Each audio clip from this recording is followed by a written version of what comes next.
Readers, reviewers, countrymen, lend us your ears.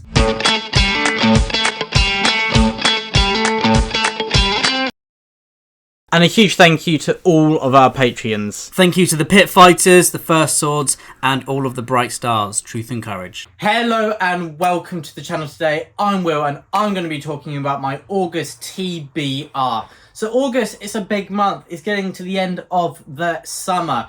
In September, I'm going to be redirecting my focus back to returning to uni. It's been lovely these last few months reading-wise in that I've been able to focus on books that I've really wanted to pick up for a long time. I'm really enjoying uni, I'm really enjoying studying, but it does limit what you have to read. It gives you a set list and kind of a surrounding criteria as well. So I've really enjoyed a bit more freedom in the last few months, and I'm going to be making the most of that in August. And also, there's quite a lot of weight to August as well, because July was such an exceptional reading month. I'm still reeling from the incredible reads of The Sword of Kaigan, of Horns, The Seven Husbands of Evelyn Hugo, The Exile, Dark Frontier. Just so many high quality reads that came in one after another. It was just exceptional. And so August has a lot to live up to. And so let's get into what I'll be reading in August. But also, just to say, obviously, it's just me. I've been abandoned by Ed. He's gone off. He's swanned off across the land and he is now in Greece. And so at the moment, he is just reading book after book, enjoying time with his family. And so, yeah, I guess I have to say, I hope he has a nice time. But that also leads me on to, there'll be a lot of Greek content on the channel in August. Ed is, of course, he's taken books that kind of fit thematically into where he's going. And a lot of his passion of the books that he's been reading and talking to me about has kind of permeated into the pile that I'm reading as well. And so there'll be a few I'm picking up that you'll see in this video. And so in August, we'll have a lot of talks about kind of the ancient Greek books.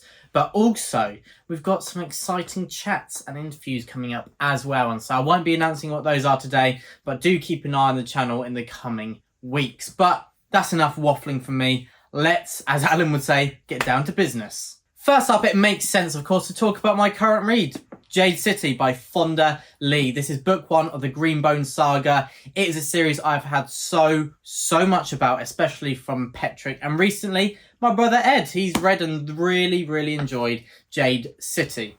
I'm about, I think, just off the halfway mark, and wow, it has just ramped up the pace, the tension, and the pressure.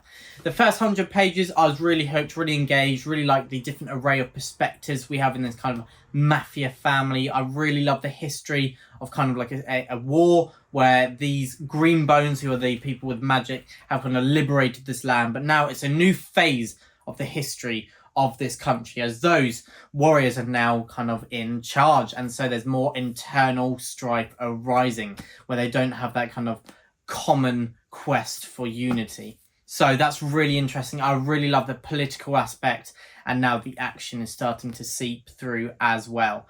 As I said, I'm really enjoying the array of perspectives. The characters instantly jump out. They feel distinctive and unique, and I'm looking forward to carrying on with Jade City. The pieces are being moved, and I'm just not quite sure what's going to happen, but I feel pretty certain I know that I will enjoy it. And so, yeah, Jade City, it's been really great so far. I'm really enjoying the writing style. Had so much hype about this book.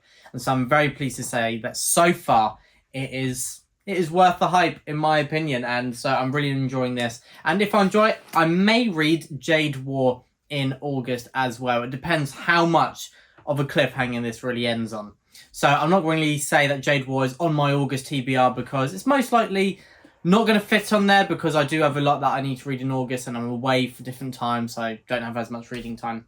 But if it does end on a massive cliffhanger and I absolutely adore the rest of this book, then it is a strong possibility that I will pick up Jade War. But in the August TBR, in the TBRs in general, we try to be more accurate, and I'm definitely going to read Jade City, and so that's why I'm talking about this today. A bit of a cheat when I'm currently reading it.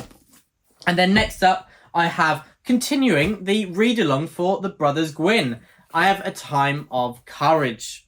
This is, of course, the finale of the Of Blood and Bone trilogy by Papa Gwyn. Thank you so much to all of those who have been joining in on our read-along of this series over on the Brothers Gwyn Discord. It has been awesome talking to everyone over there, hearing their thoughts on this series, seeing their reactions as they go through, because Papa Gwyn does love a twist and a turn. He loves to subvert your feelings, and he loves to hurt you deep in here, doesn't he? As he does damage to the characters you love most. He's got that quality that many authors strive for, but not many achieve, that is making every character feel unsafe, feel in danger. They could be taken away just like that.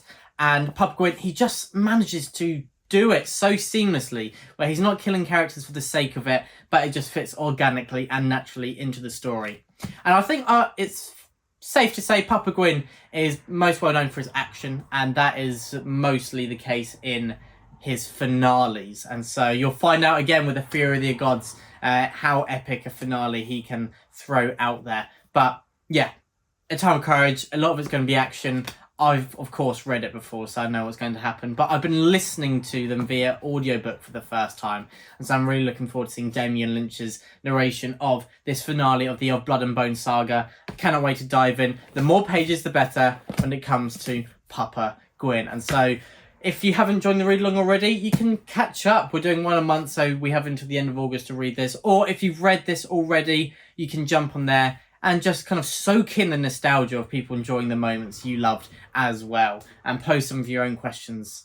We'd love to see you on the Discord. We'd love to see you engage in this read-along. And we, of course, do have the Bloodsworn Saga read-along beginning from September, October, and November. But yeah, that is the read-along for August. And now, next up, I'm going to hold up The Silence of the Gales, even though I'm not reading The Silence of the Gales.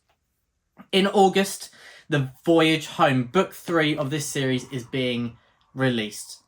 If you followed this channel for a while, you know that The Silence of the Gales is one of my favourite books of all time.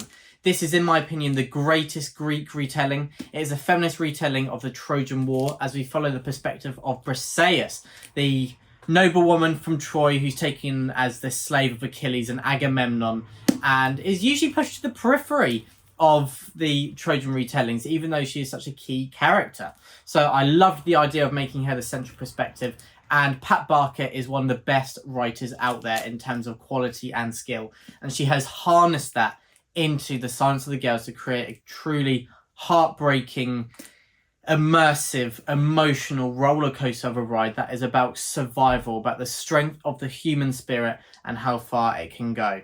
It is really incredible. It's quite hard-hitting at times. Of course, she's been made a slave and her life is in the balance every day. It is tense. I felt sick at times, but it was one that I just could not look away from.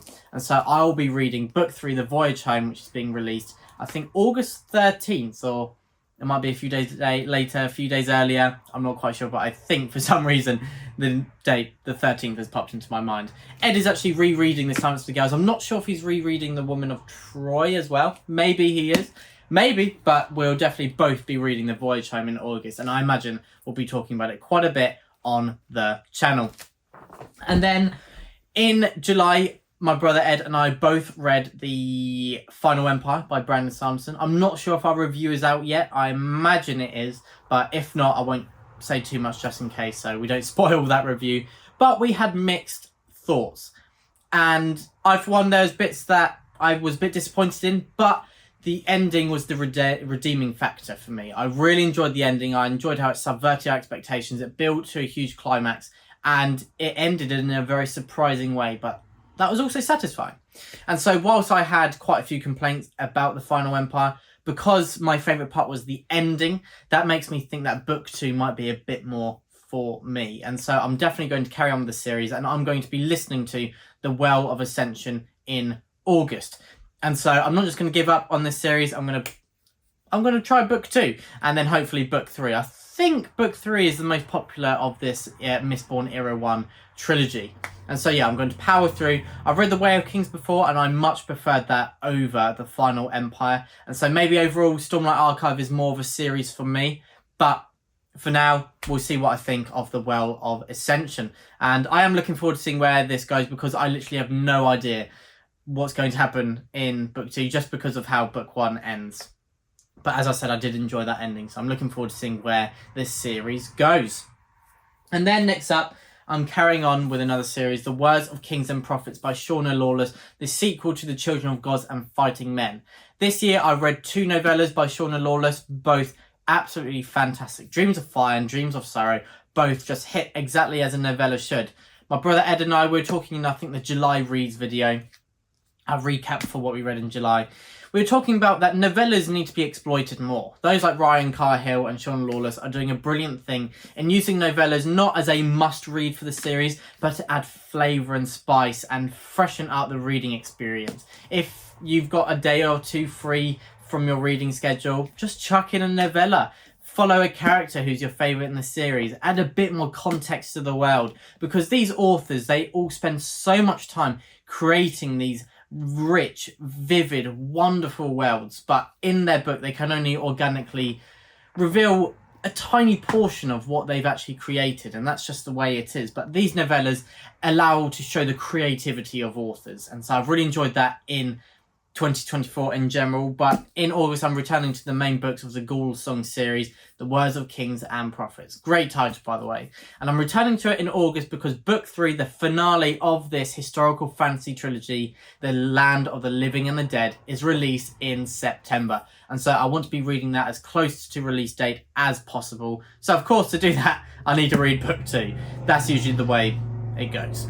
But yeah, so that's The Word of Kings and Prophets. I really love the kind of political machinations through these female perspectives who are from these old mythological families whilst in a historical setting of Ireland.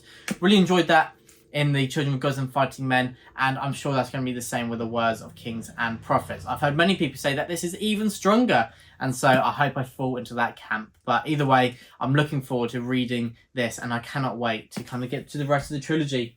Sean Lawless is emerging as one of those authors that I think will be an auto-buy for me because I really enjoy her writing style and also the focuses of her stories. I really love just her priorities. It's on character, on those political machinations, and a few twists and turns along the way.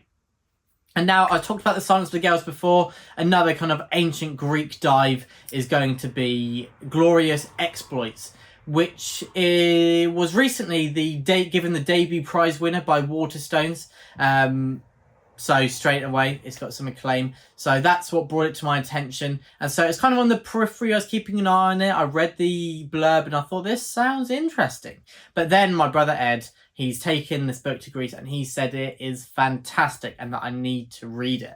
And so I will be reading it in August. Maybe we will both be doing a review on the channel. Who knows? We'll see. But yes, I will be reading Glorious Exploits. So this is, I believe, about 2 potters in Syracuse during the Peloponnesian War. There's some Athenian prisoners who they go to see, and then they decide to put on the play of Medea, because whilst they don't like these Athenian prisoners, they do know part of the play. I believe that's the premise, but this kind of turns into kind of just a play to fill in the time to something that is causing great events around them, and it's about kind of the bond of friendship but during wartime. And I think it's a very heartfelt story, but also it's meant to be very funny and humorous as well. And so it's one that I actually don't really know too much about. That's kind of the premise, but I'm a bit vague on it. But I'm definitely going to be diving in. I think it's quite short. We're at 300 pages, which for us fancy readers is very, very short. And so I'm looking forward to diving into Glorious Exploits, and that's going to be near the top of the pile, one of the main priorities for August. And as Ed has read it as well, I really feel a need to kind of dive in soon, pick it up at a similar time, and so we can kind of chat about it, because the main thing, of course, is enjoying and loving reading. But to add kind of that extra layer of enjoyment, it's great to talk to people who have also read and enjoyed, especially when they've recently read a book that you've loved as well. And to have that discourse and kind of passionately chat about the things you love is awesome. And so that's what I hopefully will be doing with Glorious Exploits. I feel Ed said that he feels quite confident that I will also love it, and so yeah, I trust Ed's judgment. I think by now, after all the chats we've had over the years of this booktube channel, and also of course before that, I think we know our reading tastes quite well. So that is Glorious Exploits, and I'm not sure what number that is. Actually, I think there might be 7 or 8 I'm attempting to read in August. And so I probably should have talked about the other book I'm currently reading, which is an audiobook. I'm listening to some non-fiction. I have really missed listening to non-fiction in 2024 in general, especially the last few months. I love fiction, of course, but I like to kind of mix it up a bit. And I've not been reading any non-fiction, which is not great by me. So I've finally picked one up, Philip and Alexander by Adrian Goldsworthy. This is some more ancient settings, but this is, of course, Philip of Macedon and his son Alexander the Great. And in what ways was he great? Probably not a moral person, but great in what he achieved, in that it is extraordinary in the very meaning of that term. It is just something that has been rarely achieved by individuals, especially in such a short span of time.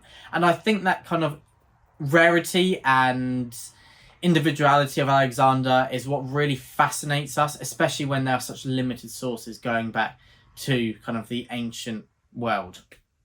And so I'm looking forward to kind of discovering all about Alexander. So far I'm about near halfway through this book, and so I've gone through kind of the reign of Philip and how he turned the fortunes of Macedon around, where they were kind of seen as a receding power and one that wasn't dominant, wasn't really a threat. And during his reign, he really turned that around. He invented kind of new parts of the military. He was very creative. He used his initiative, and he wasn't afraid to be bold. And then Alexander, of course, took that and ran away with it. And so, yeah, it's just handed over to Alexander and the beginning of his reign and having to prove himself. And Adrian Goldsworthy, he's just a great writer. I've really enjoyed some of his fiction, and I've really enjoyed his non-fiction as well. He's a great writer. And also the narrator is Barnaby Edwards, who narrates Matthew Harvey's books. And so that's great as well. A familiar narrator he really fits non-fiction as well. So that's Philip and Alexander, adding a bit of non-fiction to really vary up the genres in August. And so, yeah, I've got fantasy, historical fiction, and non-fiction, and historical fantasy as well. And then what do I have next? I actually think that is everything. Yeah, so, wow, I'm a bit jumbled today, aren't I? Not really knowing what's where. But yeah, that is everything I intend to read in the month of August. As I said, we've got some very exciting things coming up. We're going to be talking about our favourite first books of series. We've got chats coming up. We've got interviews. We've got book rankings of authors. And we've got TBRs and a lot of ancient Greek content. So much going on in August.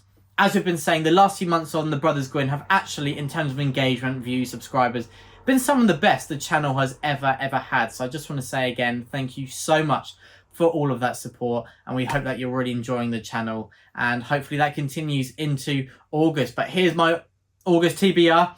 I'm really looking forward. I'm very excited for what I'm reading in August. As I said, July is one of the best reading months of my life, and so it's quite hard to follow that up, but I think these books, they stand a chance. I think they can do it. But everyone, thank you so much for watching. Let me know what book you're most looking forward to reading in August. Will it be any of these?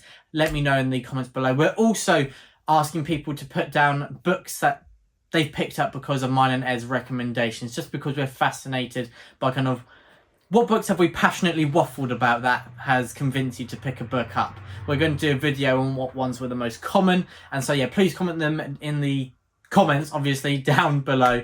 And all of our social media links are there if you want to see more of what's going on. But as for now, thank you so much for watching. That's my August TBR. I hope you have a wonderful month of reading. Truth and Courage, The Brother Gwyn.